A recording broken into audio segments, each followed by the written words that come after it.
Hi everyone, I'm Maxime Vaidis from Université Laval in Quebec, Canada. I will present you our paper called Extrinsic Calibration for Highly Accurate Trajectories Reconstruction.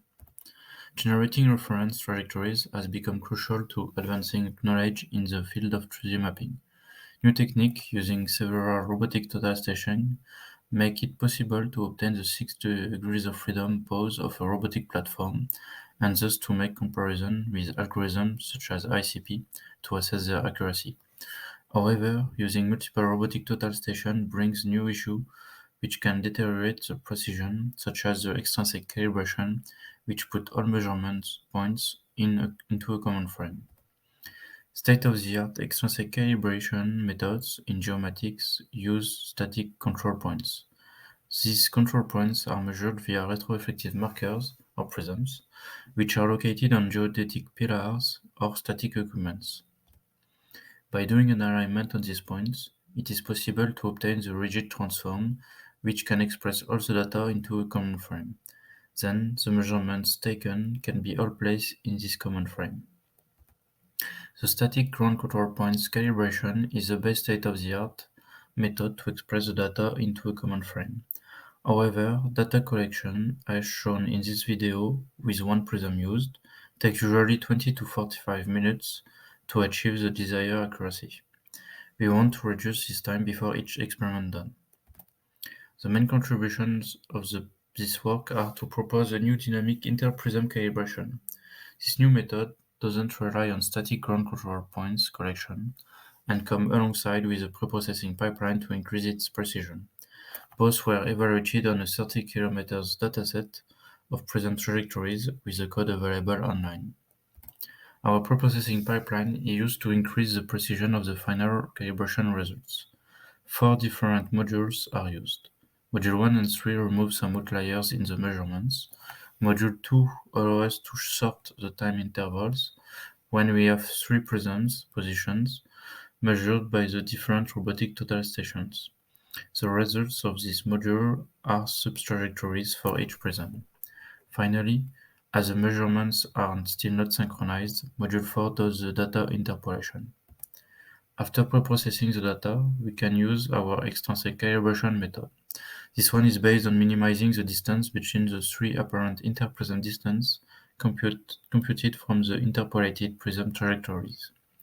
These distances are considered as static during our experiments, and their values are measured within a millimeter precision. The minimized equation used for the optimization gives two rigid transformations to express the data into a common frame, in our case the frame of the robotic total station number 1. Here is an example of a comparison between our method to the static ground control points calibration. One key advantage of our method is that it doesn't need ground control points to perform. The method uses the data directly collected during an experiment, which saves time during a deployment. We compare and evaluated our method to 3 different extrinsic calibrations done with robotic total stations. A dataset of 30 km of present trajectory was taken at our Université Laval in tunnel and outdoor environment with a Wardog robotic platform from ClearPass and an HD2 robotic platform from SuperDroid. 40 experiments were carried out during 15 different departments with different configurations and paths of the robot. Ablation tests done on our preprocessing pipeline with these datasets show an improvement of 9% of the median error and 18% of the interquartile range error.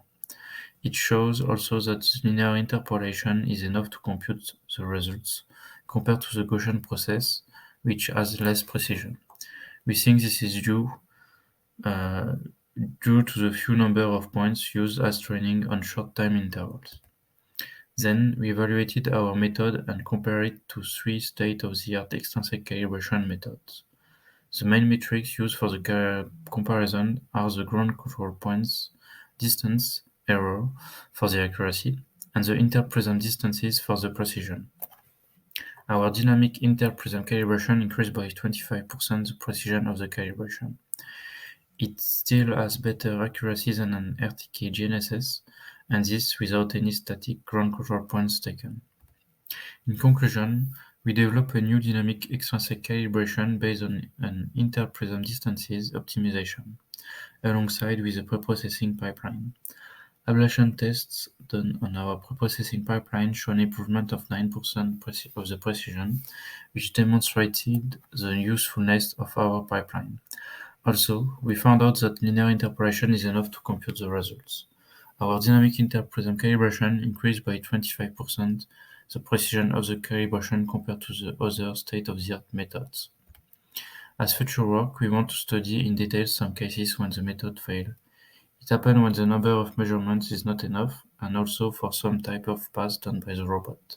We also want to study the total noise uncertainty resulting of the system and its impact on the final 6 degrees of freedom of the robot. Thank you for watching this presentation.